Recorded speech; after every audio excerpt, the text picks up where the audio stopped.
Hey everyone, this is Geeky Panda here, providing guys in the video. This time I'm revamping my Panda's anime reviews, bringing you some new, sweet, awesome footage. First up is, of course, Cowboy Bebop.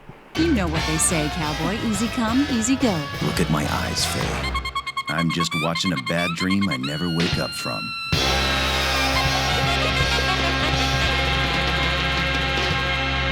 Cowboy Bebop has to be one of the best animes to date. Originally coming out in Japan in the late 90s, but not coming out in America until the early 2000s via the Cartoon Network of the Adult Swim segment, which that's how I first watched it. I was, late night watching the anime on Adult Swim, and Cowboy Bebop came on, and I have to say, this is one of the best animes that I ever fell in love with.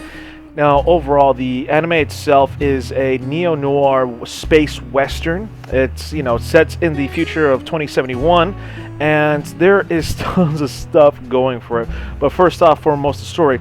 The series follows a group of bounty hunters, which they're basically trying to get their next bounty so they can eat, and live, basically. You got Spike Spiegel, an exiled former hitman. Jet Black, he was a former cop. And then later on, joined in the group Faye Valentine, the con artist, Edward Wong, a very skilled and young hacker, and the genetically engineered and our favorite Welsh corgi, Ian. Again, this group of bounty hunters, we see them on some crazy adventures, and the episodes are awesome in their own right. Some of the episodes out there are even fantastic, providing with not only a really great, excellent story and art, but also an awesome, excellent soundtrack, and the voice cast. They literally knocked it out of the park. The late 90s, early 2000s, as far as the voice cast goes, was a hit or miss, but this definitely hit it out of the ballpark. With this, the character development of the series is amazing. While, yes, it does, the story of this series does progress, but it kind of holds back and shows us what the characters were like, what they were before they joined up in this, bounty hunting team, basically. And it's really awesome, and it really kind of gives you a sense of humanity with each character, what they went through that led them up to this point. Obviously, of course, we got Spike Spiegel trying to chase down, something in his past as well, or trying to face it.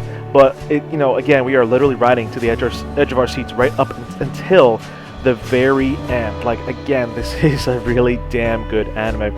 And, again, the artwork and animation is great, and the soundtrack is amazing. One of the best soundtracks for any anime out there, which I highly recommend getting the CD or downloading it on stuff like iTunes or whatever. So, again, there was only one season that came out for it, and they re-released it under, for Blu-ray. I highly recommend getting it. It is definitely worth owning, and this should not be avoided by anyone calling themselves an anime fan. Of course, for my rating of this anime, I give it a clear 5 out of 5. This is, again, one of the best goddamn animes you can ever get. A really good anime that will appeal to adults, but if you're a little bit younger, you want to try out something new, give this a shot. Give it a shot, because I guarantee you're going to get hooked like I was back when I was a young teenager. Okay, folks, that was it for today. Post down in the comment box if you yourself are a Cowboy Bebop fan. Also, don't forget to hit that like. Don't forget to subscribe. And this is Geeky Panda here, signing out. So remember, stay geeky, my friends, and see you again, Space Cowboy.